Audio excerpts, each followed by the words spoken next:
Hello दोस्तों, स्वागत है आपका अपने यूट्यूब चैनल गायत्री मेडिकल में, जहां आप पाते हैं दवाइयों की संपूर्ण जानकारी। आज इस वीडियो में हम बात करेंगे कॉमन कोल्ड के बारे में, जिसे हम सर्दी जुकाम बुखार भी बोल सकते हैं। जानेंगे इसके कारण और लक्षण के बारे में, जानेंगे इसके ट्रीटमेंट के बारे में और इसके ट्रीटमेंट में यूज होने वाली मेडिसिन के बारे में, यूज, डोज, साइड इफेक्ट और प्रिकॉशंस के बारे में। चलिए वीडियो की शुरुआत करते हैं।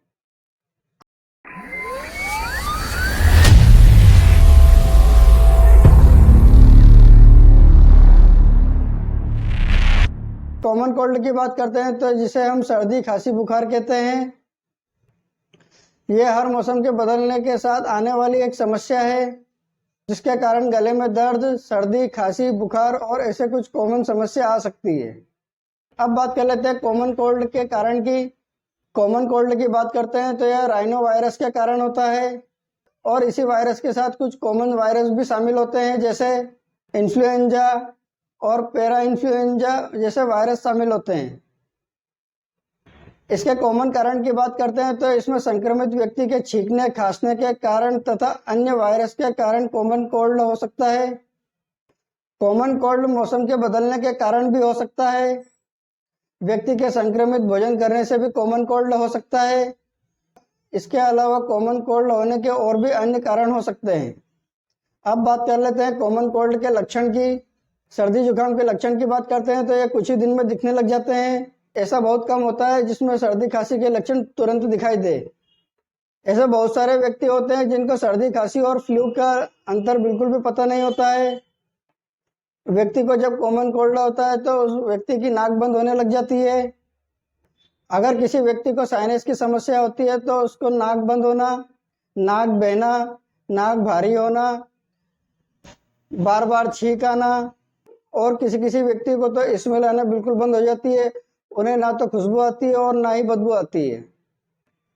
इसके अलावा व्यक्ति को आंख में आंसू आना, सर दर्द होना, खांसी चलना। किसी व्यक्ति को सर्दी खांसी ज्यादा हो जाती है तो लिम्फ नोड में सूजन भी आने लग जाती है। अब बात कर लेते हैं शारीरिक लक्षण की। शारीरिक लक्षण की बात करते हैं तो शरीर में दर्द होना, थकान महसूस होना, ठंड लगना, हल्का बुखार आना, सीने में तकलीफ होना और सांस लेने में प्रॉब्लम होना। इस तरह कॉमन कोल्ड के कुछ लक्षण हो सकते हैं। अब बात कर लेते हैं कॉमन कोल्ड के ट्रीटमेंट और डोज की। कॉमन कोल्ड के ट्रीटमेंट की बात करते हैं तो इसमें कुछ मेडिसिन का यूज किया जाता है, जैसे antibiotic, anti cold, anti allergy और गैस्ट्रिक कैप्सूल का यूज किया जाता है। एंटीबायोटिक टेबलेट की बात करते हैं तो इसमें कोल्ड के लिए सबसे अच्छी टेबलेट एजिथ्रोमाइसिन, एमोक्सिलिन और सेफोडोक्सिन टेबलेट यूज की जाती है। एजिथ्रोमाइसिन टेबलेट के ब्रांड नेम की बात करते हैं तो यह मार्केट में आपको जेथ्रोक्स, एजीवेंट के नाम से आपको मार्केट में इजीली मिल जाती है। एमोक्सिलिन कैप्सूल की बात करते हैं तो यह मोक्स के नाम से आपको मार्केट में इजीली मिल जाता है। और सेफोडोक्सिन के ब्रांड नेम की अगर बात करते हैं तो यह मार्केट में आपको गुडसेप 200, मोनोसेप O200 के नाम से आपको मार्केट में इजीली मिल जाती है। इन तीनों में से एक एंटीबायोटिक का यूज किया जाता है। एंटीबायोटिक टेबलेट के डोज की बात करते हैं तो एजिथ्रोमाइसिन 500 mg की दिन में एक बार ली जाती है और 250 mg की टेबलेट दिन में 2 बार ली जाती है। इसी तरह मोक्स कैप्सूल को दिन में 2 बार लिया जाता है। सेफोडोक्सिन टेबलेट को दिन में 2 बार यूज किया जाता है और इन सभी एंटीबायोटिक टेबलेट को खाना खाने के बाद यूज किया जाता है। एंटीकोल्ड टेबलेट की बात करते हैं तो यह आपको मार्केट में सीनारेस्ट, हेट्रिक 3, विकोरिल के नाम से आपको इजीली मिल जाती है। इसके कंपोजिशन की बात करते हैं तो इसमें पैरासीटामोल 500 mg, फिनाइलेफ्रिन और क्लोरोफेनार्मिन यूज किया जाता है। इसके डोज की बात करते हैं तो इसको दिन में 2 बार दिया जाता है। अगर व्यक्ति को ज़्यादा जरूरत लगती है तो इस टेबलेट को दिन में 3 बार भी यूज किया जा सकता है और इस टेबलेट को आप खाना खाने के बाद ही यूज करें, खाली पेट बिल्कुल भी इसका यूज ना करें। अब बात कर लेते हैं एंटी एलर्जी की। एंटी एलर्जी टेबलेट की अगर बात करते हैं तो यह मार्केट में आपको लिकोपेम, मोंटिकोप, मोंटिना एल, इस प्रकार के ब्रांड नेम आपको मार्केट में इजीली मिल जाते हैं। इसके कंपोजिशन की बात करते हैं तो इसमें लिवोसिट्राजिन और मोंटिलोकास्ट यूज किया जाता है।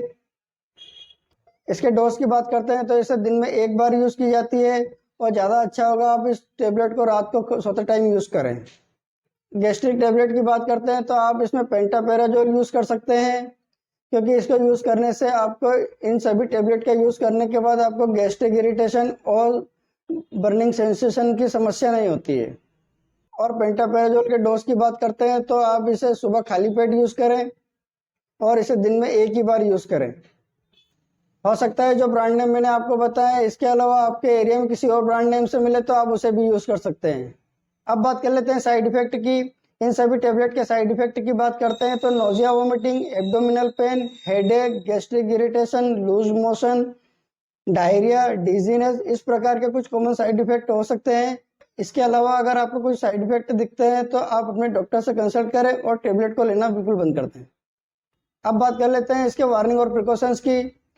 अगर कोई व्यक्ति अल्कोहल का यूज़ करता है तो इस टेबलेट का यूज़ बिल्कुल भी ना करें।